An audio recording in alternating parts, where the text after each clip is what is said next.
सभी भाई बहनों को प्रणाम। गायत्री महामंत्र। ओम भूर्भुवः स्वः तत्सवितुर्वरेण्यं भर्गो देवस्य धीमहि धियो यो नः प्रचोदयात्। ओम गुरु ब्रह्मा गुरु विष्णु गुरुदेव महेश्वर गुरुदेव साक्षात् ब्रह्म तस्मै श्री गुरुवे नमः।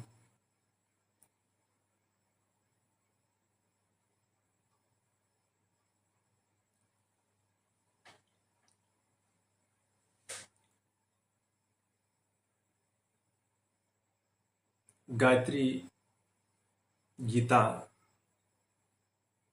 का यह तीसरा भाग है। गायत्री गीता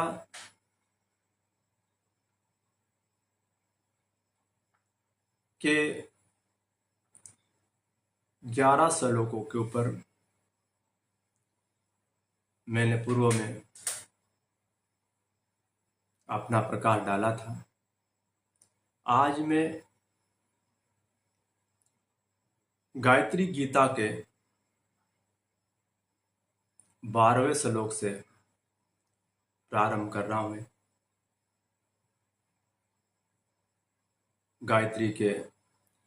गायत्री मंत्र के 24 अक्षर, 24 ग्रंथियां और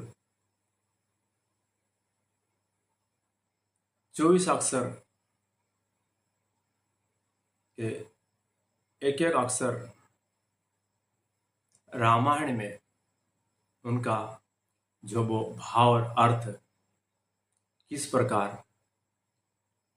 वाल्मीकि रामायण में उसका भावार्थ निकाला जाकर मानव जीवन में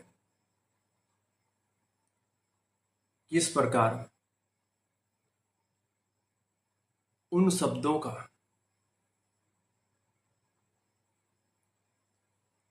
भाव और अर्थ के अनुरूप वैवाहिक जीवन कैसा जिया जाए, संघर्षों से कैसा लड़ा जाए और आत्मज्ञान कैसा प्राप्त किया जाए। ये जो गायत्री विद्या के 24 अक्षर मानव जीवन के लिए बहुत महत्वपूर्ण है।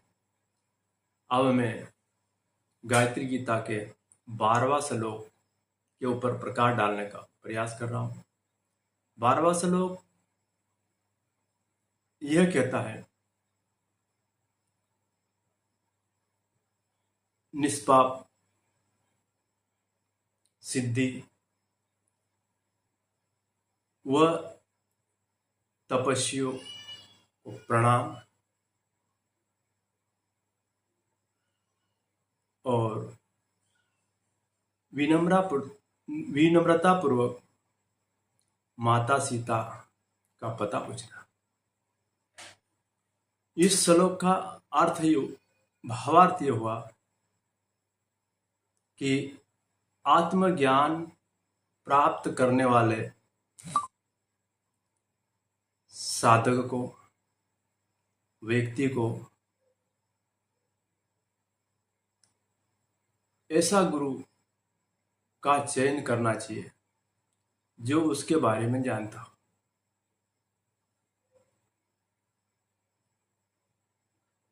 सिद्धि प्राप्त हो, सफलता प्राप्त हो, तपस्वी हो, ऐसे गुरु का चयन करने से व्यक्ति को पारिवारिक समस्याओं के साथ साथ में आत्मज्ञान कराता है। यदि वे गुरु के ऊपर ही मानव जीवन का आत्मिक और पारिवारिक निर्माण होता रहता है, जिस प्रकार का गुरु उसी प्रकार का उसका घर गृहस्थी चलेगी और उसी प्रकार का उसका गुण कर्म स्वभाव चलता रहता है। गुरु के बताए पद चिन्हों पे व्यक्ति चलता रहता है। गुरु में जिस प्रकार के गुण कर्म और स्वभाव, उसी प्रकार का शिष्य भी ढलता जाता है। भाई बहनों,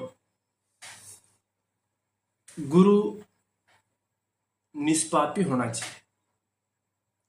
गुरु सफलता प्राप्त करने वाला होना चाहिए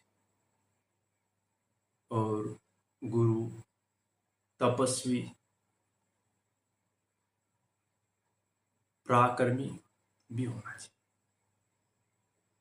यदि वो गुण गुरु में नहीं है तो ऐसे गुरु को देख के, पहचान के, उनका गुण कर्म स्वभाव देख लेना चाहिए, तभी गुरु बनाना चाहिए। अन्यथा गुरु का तो भविष्य अंधकार रहेगा, साथ साथ में हमारा भी जीवन अंधकार में रहेगा। ये जो गायत्री गीता का 12वां श्लोक यह कहता है कि गुरु को, गुरु बनाने के पूर्व गुरु के बारे में जानना बेहद जरूरी है। और यदि गुरु तपस्वी, योगी, निष्पापी और सिद्धि प्राप्त गुरु होगा तो निश्चित हमारा तो कल्याण होगा और साथ में आत्मकल्याण होगा, और आत्मकल्याण प्राप्त व्यक्ति लोक कल्याण की संभावना बनती है। ये 12वां श्लोक है। 13वां श्लोक में यह बताने का प्रयत्न किया गया, कपि श्रेष्ठ महातेजस्वी हनुमान ने अपने पराक्रम से कामना रूपी लंका पे विजय प्राप्त करी। कामना रूपी लंका पे विजय प्राप्त करना। लंका कहने में आती कि स्वर्ण की लंका, स्वर्ण की लंका में राक्षस असुरों का साम्राज्य, वह लंका एक स्वर्ण की नगरी, वो कैसी सुहानी होगी। जो व्यक्ति इस स्वर्ण रूपी लंका में, असुर नगरी में, स्वर्ण की नगरी में प्रवेश करेगा तो स्वाभाविक व्यक्ति उस पर लाभान्वित होने पर व्यक्ति अपनी काम रूपी वासनाओं का आनंद लेने में व्यक्ति पीछे नहीं रहेगा। हनुमान जी चाहते तो लंका में प्रवेश करने, असुर नगरी का सुख भोगता, किंतु हनुमान जी ने लंका रूपी असुर नगरी की सुंदरता को नकारते हुए अपने काम रूपी असुरता पे विजय प्राप्त करी और अपने काम इंद्रियों को नियंत्रण, काम इंद्रियों पर नियंत्रण वही विजय है। ब्रह्मचर्य का पालन करते हुए असुर नगरी लंका पे विजय हुआ। इसका कहने का आशा यह हुआ कि हमारे आंतरिक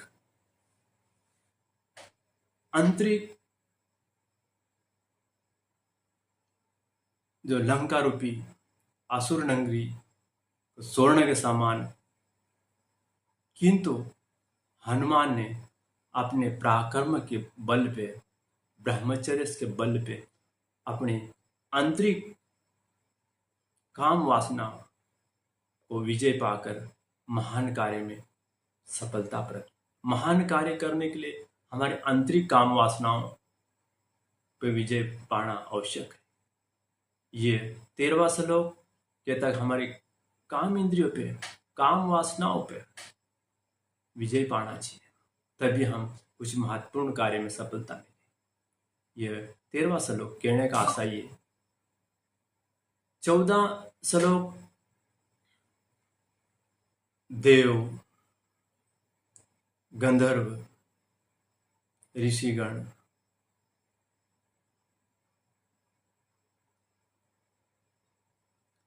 लोचन श्री राम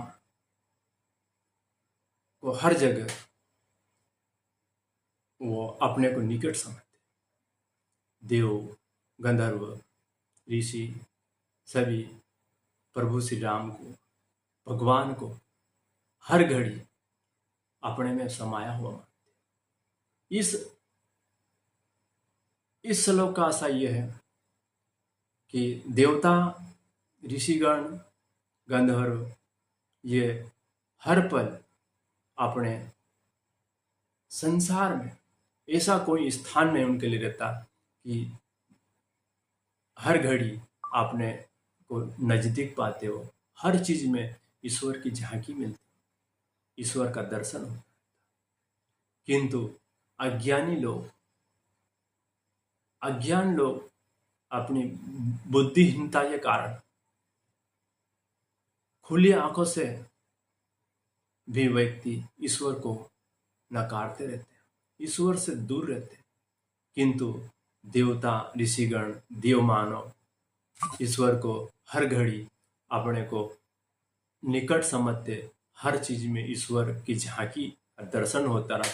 और ऋषि देवताओं आदि ईश्वर की नजदीकी होने से हर समय आनंद, प्रफुल्लित, सोमपान, सोमरस उनसे प्राप्त कर आनंदित होते रहते।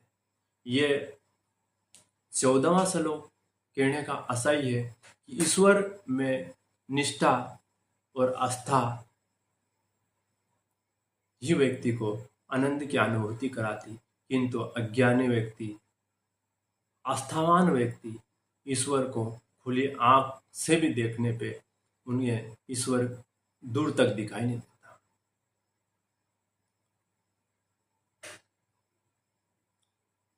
व्यक्ति को ईश्वर को ढूंढने के लिए ईश्वर में आस्था, उसमें अटूट विश्वास, तभी ईश्वर की झांकी हमको हर मनुष्य में, हर जगह, हर चीज में ईश्वर की झांकी दिखी।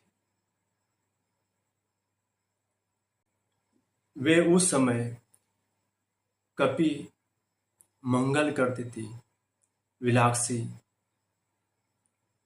सीता ने अग्नि की स्तुति की। अग्नि की स्तुति इस श्लोक का आशय ये हुआ कि अग्नि पूजा, अग्नि पूजन वैदिक रीतियों से किया गया मांगलिक कार्य मंगलमय होता। यज्ञोत्र, यज्ञ, हवन आदि वातावरण की शुद्धि के लिए,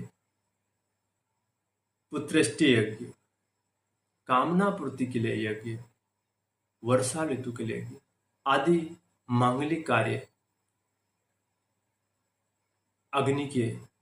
अग्निहोत्र से, यज्ञ से होता रहता है। अग्नि अर्थात आत्मशक्ति, आत्मशक्ति शक्ति, प्रतिरोधक शक्ति व्यक्ति के शरीर में यदि अग्नि तत्व,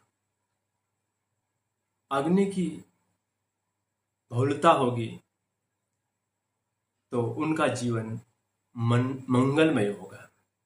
मंगलमय शरीर में उष्णता और तेजस्ता रहेगी। अग्नि ही व्यक्ति की जीवनदायिनी है। और जिस मानव के शरीर में अग्नि प्रज्वलित है, उष्णता है, तेजस्वता है, तो संभव है कि व्यक्ति का जीवन, उसका पारिवारिक मंगलमय जीवन ही होगा। माता सीता ने अग्नि की स्तुति। 16वां श्लोक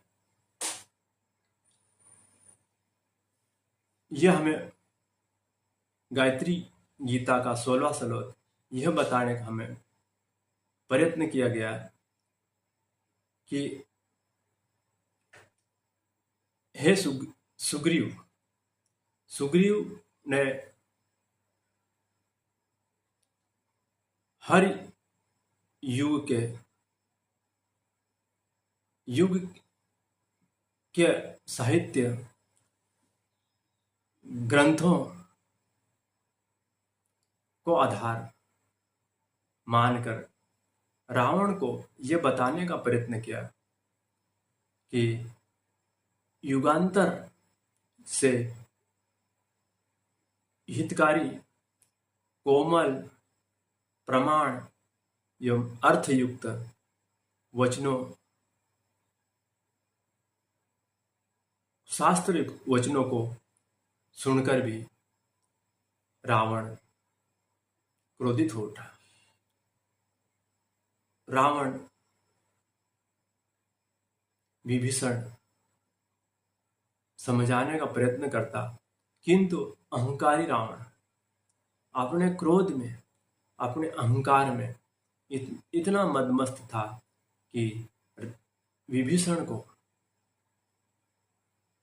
शास्त्रयुक्त, कोमल, सप्रमाण और हितकारी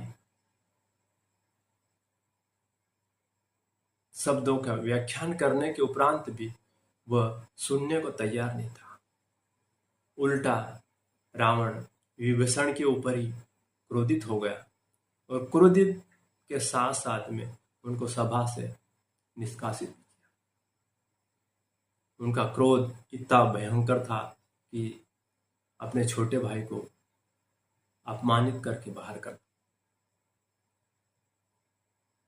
शास्त्र संगत बात की भी रावण ने अपने अहंकार के कारण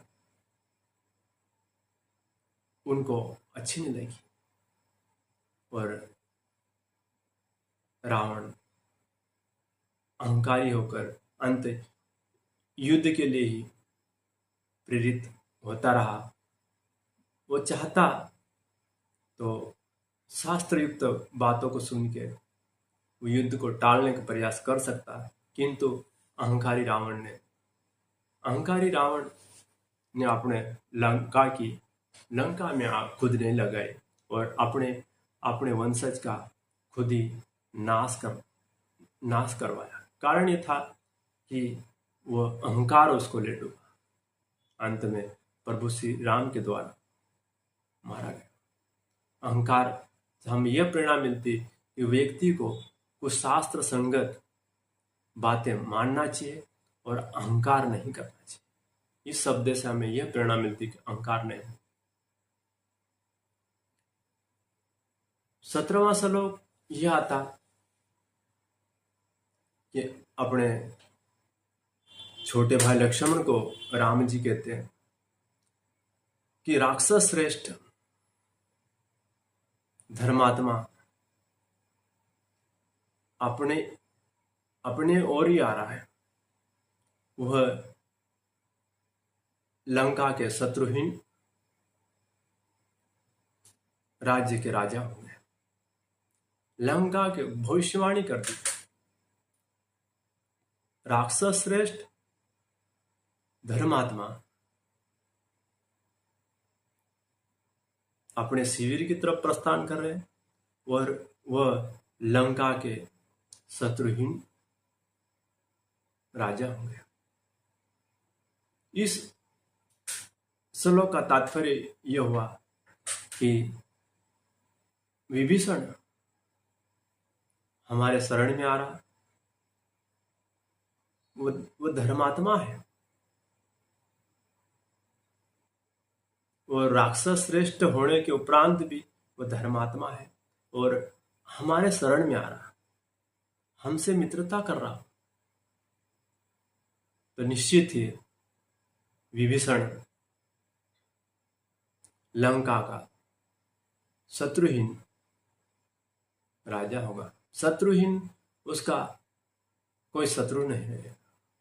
वो इस प्रकार का व्यक्ति लंका में कार्य करेगा जिससे उनके शत्रुता के भाव छोड़ के मित्रता में मित्र बन जाएंगे। शत्रु भी उनके मित्र बनेंगे और उनकी कार्यशैली धर्मात्मा टाइप की रहेगी।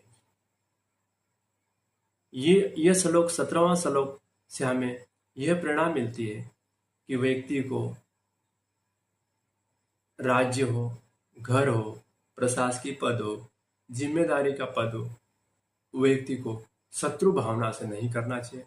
और शत्रु भाव से व्यक्ति करेगा तो उसकी शत्रुता बढ़ती रहेगी, और यदि मित्र भावना से परमार्थ काम समझ के व्यक्ति करेगा तो स्वाभाविक उसकी मित्रता बढ़ेगी, शत्रु घटेंगे, वह सुशासन के योग्य होगा। और विभीषण अंत में शत्रुहीन राजा बना, लंका का राजा। यह 17वां श्लोक हमें यह शिक्षा देता है कि किसी से हमको शत्रु भाव से कार्य नहीं करना चाहिए। 18वां श्लोक में यह बताया गया कि हे राम,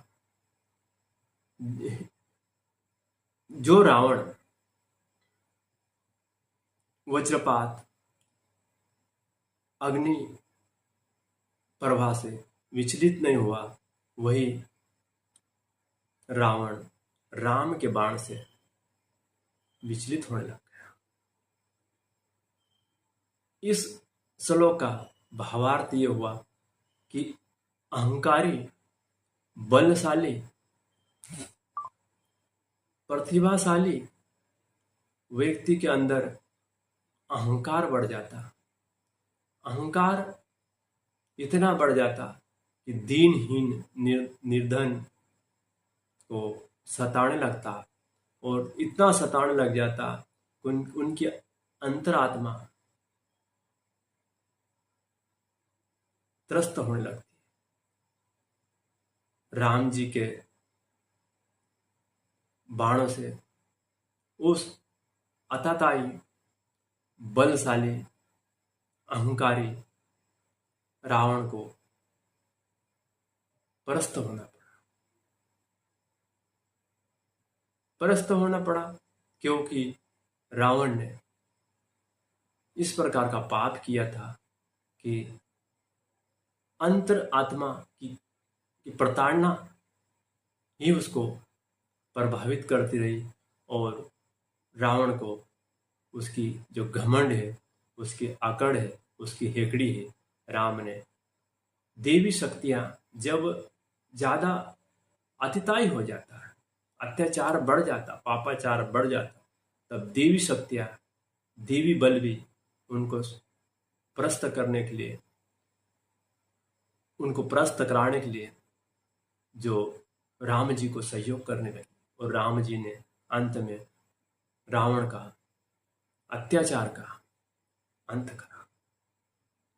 व्यक्ति को धन मिल जाए, बल मिल जाए, तो निर्धन को, आशाई को सताना नहीं चाहिए। ये इस श्लोक का आशा यही हुआ कि रावण के अंदर बाहुबल था, बल था, बल के बदौलत वो समाज, राष्ट्र, निर्धन, आशाई को प्रताड़ित करने लग गया था, ऋषि मुनि तपस्वियों को परेशान करने लगा बल के बदौलत। तो इस श्लोक से यह आशा निकालता कि यदि हमारे पर धन बल हो, बुद्धि बल हो या शारीरिक बल हो, तो आशाएं, निर्धन, पति पीड़ित को सताना नहीं चाहिए, और यदि हमने सताने का प्रयास किया तो एक दिन निश्चित है कि सताने वालों को देवी शक्तियां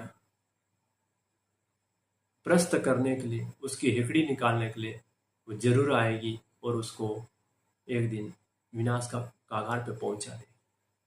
ये 18वां श्लोक, ये 12 से 18वां श्लोक पे मैंने टूटी फूटी